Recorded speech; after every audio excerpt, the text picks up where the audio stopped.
And one of Sri Lanka's highest-ranking Buddhist monks has been arrested and sent to remand prison over the alleged rape and sexual assault of a 15-year-old girl. The Venerable Palagama Hemerathana Thero holds one of the most revered positions in the Buddhist world, the chief prelate or custodian of 8 sacred sites in Sri Lanka. And British Army medics have parachuted onto the remote Atlantic island of Tristan da Cunha to help a British national with suspected hantavirus. The man left MV Hondius, the cruise ship hit by a deadly outbreak of the virus in mid-April at Britain's most remote inhabited overseas territory where he lives.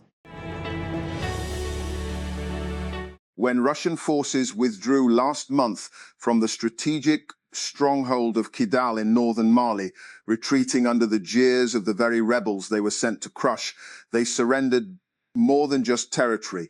Observers characterized the withdrawal of the Kremlin-backed Africa Corps as a humiliating blow to Moscow's prestige as a leading security partner in Africa's Sahel region, widely considered the world's deadliest terror hotspot.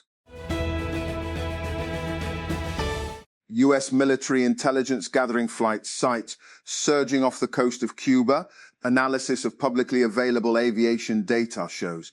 Since February 4, the U.S. Navy and Air Force have conducted at least 25 such flights using manned aircraft and drones, most of them near the country's 2 biggest cities, Havana and Santiago de Cuba, and some coming within 40 miles of the coast, according to Flight Radar 24.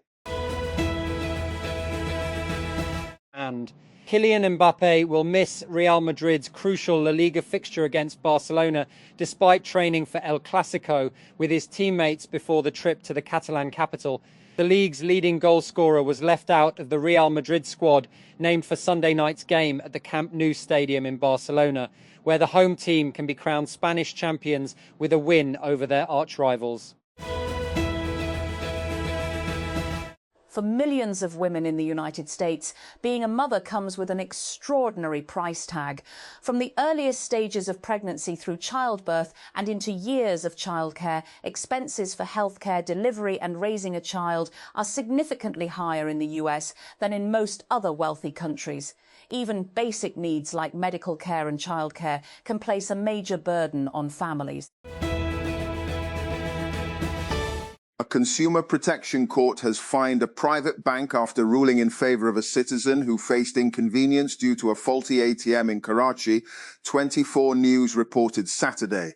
The court ordered the bank to pay Rs. 15,000 in compensation to the complainant for mental distress and loss of time caused by the incident.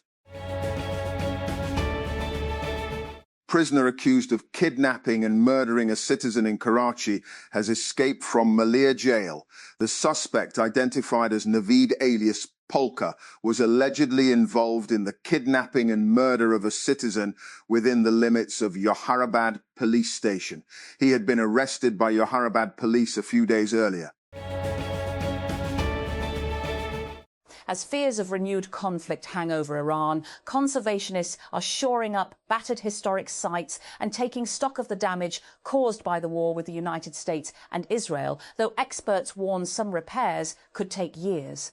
At Golestan Palace, a defining cultural landmark in central Tehran, shattered mirrors, broken doors and debris from ornate ceilings now lie scattered across parts of the site after shockwaves from strikes on the capital following the outbreak of war on February 28.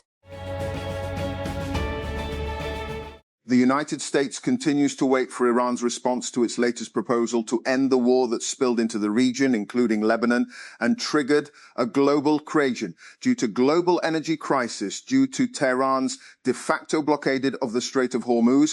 The Trump administration expected the Iranian government to respond by Friday, but Tehran says it is still reviewing the offer and insists any agreement must be fair and comprehensive. A new private airline named Noor Airways plans to enter Pakistan's domestic aviation market. According to Pakistan Aviation News, Noor Airways' application for a regular public transport license has been processed at the Pakistan Civil Aviation Authority. The airline intends to start flight operations with a fleet of Airbus A320 aircraft, initially on domestic. And dairy farmers in Karachi have demanded a 100 per litre increase in the official milk price, citing a sharp rise in business costs, 24 News reported Sunday. According to the Dairy and Cattle Farmers Association, dairy businesses can no longer operate at the current official rates because fodder, electricity, petrol and other expenses have increased significantly. And the Sindh government's 28-point list of restrictions imposed on Aurat March Karachi is a distressing example of familiar double standards. Women are celebrated in speeches and choreographed photo opportunities, and only for the state to recoil the moment they demand their rights. The organisers sought permission to march peacefully for women's rights. What they received instead was a document dripping with authoritarian anxiety. And the message could not have been clearer: women may gather, but only if they remain politically harmless. Pakistan Telecommunication Company Limited, PTCL, said on Sunday that consumers may face internet disruptions due to maintenance work on a submarine cable between May 11 and 18. In a post on X, PTCL said, "A maintenance activity is planned on one of our submarine cables to repair a fault by the International Cable Consortium," adding that the work will begin on May 11 and may continue until May 18. Maranj. A large-scale security operation against militants continued for the third consecutive day in the Shewa Tehsil and adjoining areas of North Waziristan, with reports claiming that 7 militants, including 2 key commanders, were killed during search and clearance operations. According to sources, several militant hideouts were destroyed during the operation, while security forces intensified actions in multiple localities of the region. And the internet blackout in Iran is more than 2 months old, the longest on record. For millions who rely on being online to make a living, the void has been devastating, but some have privileged access through what's called Internet Pro, and that's causing widespread public criticism. The program, launched earlier this year, appears to be another weapon enabling hardliners and the Islamic Revolutionary Guard Corps, IRGC, to exert control in Iran. Libya's largest functioning oil refinery has resumed full operations after fighting over the past 2 days forced a shutdown of the facility. According to a statement by the refinery, Sunday's development came after an emergency was declared after fighting erupted near the facility in Zawiya on Friday.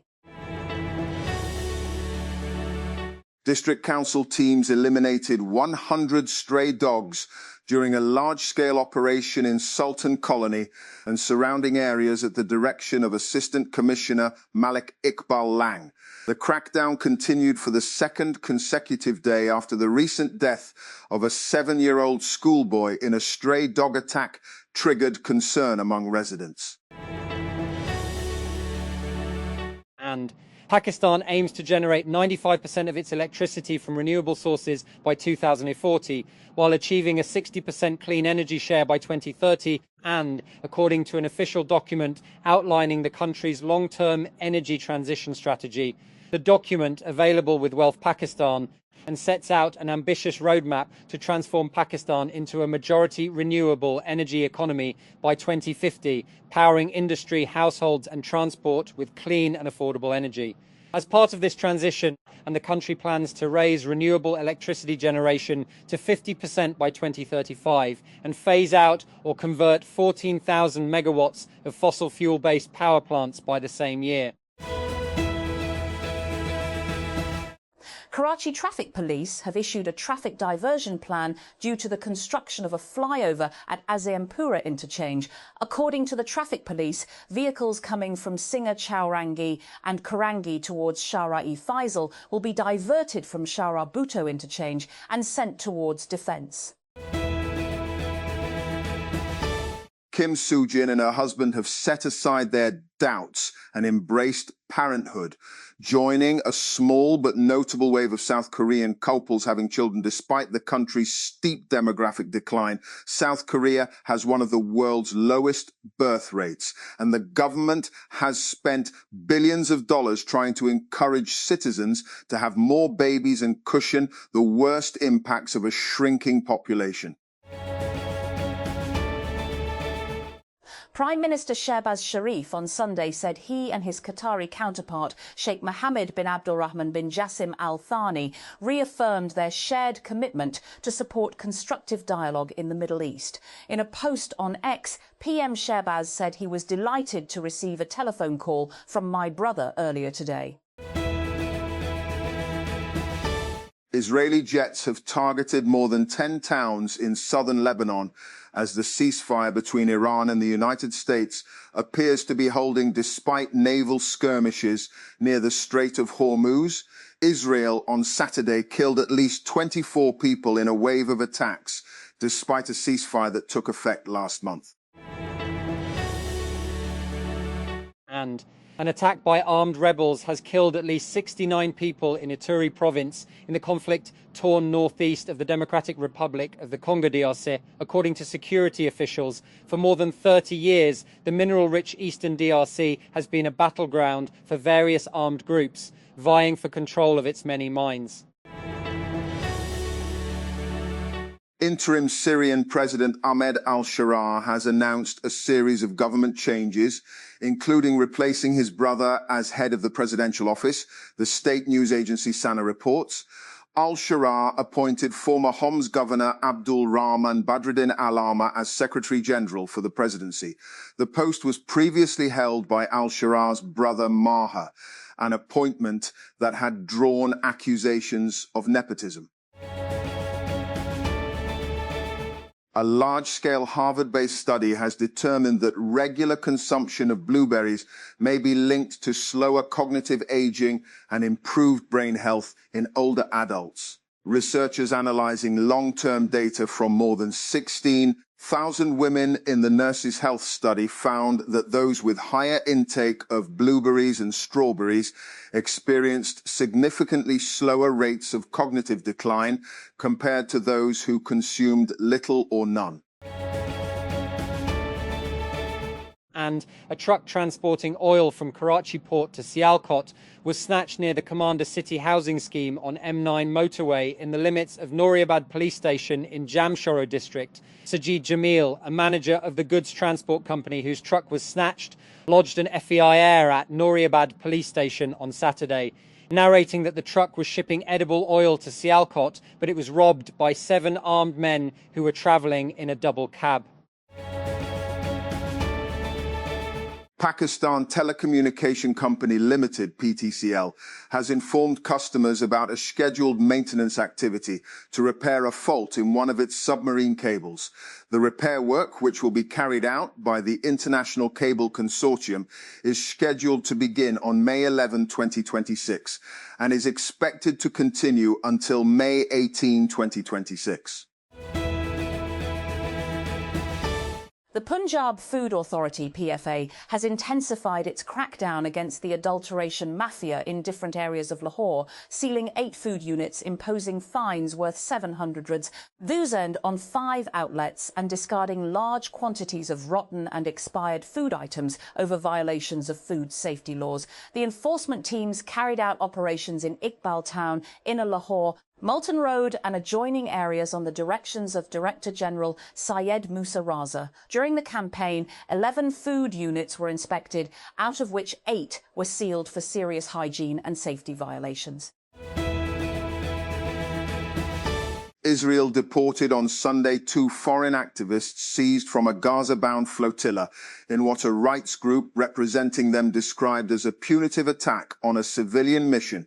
Saif Abu Keshek, a Spanish national of Palestinian origin, and Brazilian Tiago Avila were among dozens of activists aboard a flotilla intercepted by the Israeli Navy in international waters off the coast of Greece on April 30.